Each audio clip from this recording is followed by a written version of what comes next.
முன்னாள் முதலமைச்சர் ஓ பன்னீர்செல்வம் முதலமைச்சர் மு.க.ஸ்டாலினுடைய சந்திப்பு மிகப்பெரிய கவனத்தை ஈர்த்திருக்கிறது. இது தொடர்பான கருத்துக்களை பகிர்ந்து கொள்வதற்காக மூத்த பத்திரிகையாளர் திரு அரவிந்த் குணசேகரன் இணைக்கிறார். அவருடைய பேசலாம். சார் வணக்கம். வணக்கங்க. இந்த சந்திப்புக்கு பிறகு எழக்கூடிய கேள்விகள் மிக முக்கியமாக அரசியலில் நிறந்த எதிரியும் இல்லை நண்பனும் இல்லை அப்படின்ற ஒரு வார்த்தையை முன் வச்சு பேசுறாரு. அதே போல எப்போதும் கூட்டணிக்கு நேரடியாக ஒரு மறுப்பும் தெரிவிக்காத அந்த காட்சிகளையும் பார்க்க முடிஞ்சது. அவருக்கு அடுத்தடுத்து இருக்கக்கூடிய வாய்ப்புகள் தனித்து போட்டியா, திமுகவோடு கூட்டணியா, தாவேக்காவோடு கூட்டணியா, இப்படி பல்வேறு கேள்விகள் எழுது. மறுபுறத்தில் மூத்த பத்திரிகையாளர் துக்ளக் ரமேஷ் அவர்கள் உரிய முறையில் மரியாதையோடு பாஜக அவரை நடத்தவில்லை, அப்படி ஒரு பழிச்சொல்லுக்கு பாஜக ஆளாகியிருக்கிறது அப்படின்ற ஒரு குற்றச்சாட்டை முன்வைக்கிறார். உங்களுடைய பார்வை? ஓபிஎஸ் அமைதியாக இருந்த ஓ பன்னீர்செல்வம் தற்போது அரசியல் செய்ய துவங்கி இருக்கிறார் என்பதுதான் இன்றைய செய்தியாக நாம் பார்க்க முடிகிறது. காலையில் அதாவது நடைபயிற்சியின் போது முதலமைச்சரை சந்தித்திருந்தார். அது யதார்த்தமாக நடந்த சந்திப்பு. ஆனால் தற்போது நடைபெற்றிருப்பது யதார்த்தமான சந்திப்பு கிடையாது.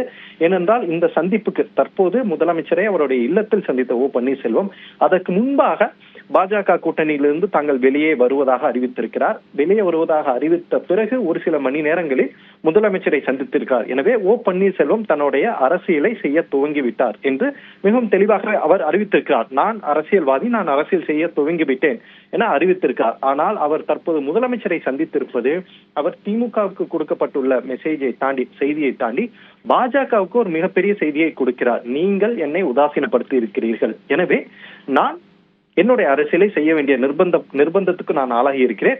அதன் காரணமாக நான் அடுத்த சில நடவடிக்கைகளை நான் எடுக்க போகிறேன், அரசியல் நடவடிக்கைகளில் நான் ஈடுபட போகிறேன் என்பதைத்தான் அவர் பாஜகவுக்கு ஒரு செய்தியாக சொல்கிறார்.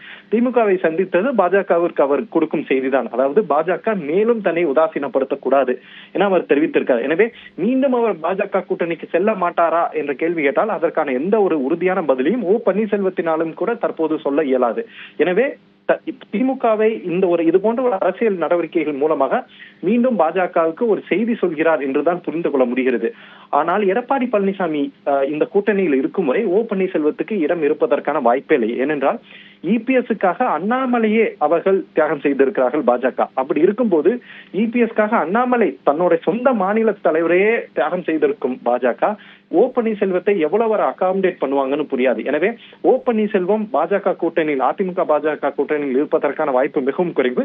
திமுக அவரை கூட்டணியில் எடுத்துக்கொள்வார்களா என்று கேட்டால் அதற்கும் வாய்ப்பு இருப்பதாக தெரியவில்லை. எனவே அவருக்கு எப்போது இருக்கும் இரண்டு வாய்ப்பு. ஒன்று விஜயுடன் செல்வது, இல்லது நாம் தமிழர் கட்சியுடன் கூட்டணி அமைத்து போட்டியிடுவது. இந்த இரண்டு வாய்ப்பு தான் ஓ பன்னீர்செல்வ வசம் இருக்கிறது.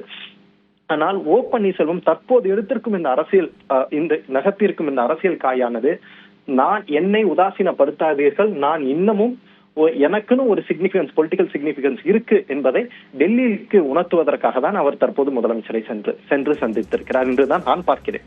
கவனம் இருக்கக்கூடிய ஒரு சந்திப்பு, டெல்லிக்கு செய்தி சொல்லக்கூடிய ஒரு சந்திப்பு அப்படின்னு சொல்லியிருக்கிறீங்க. அடுத்தடுத்த நகர்வு எப்படியா இருக்கும்னு பார்க்கலாம். நன்றி திரு அரவிந்த் குணசேகரன், இணைப்பில் வந்து கருத்துக்களை பகிர்ந்து கொண்டமைக்கு.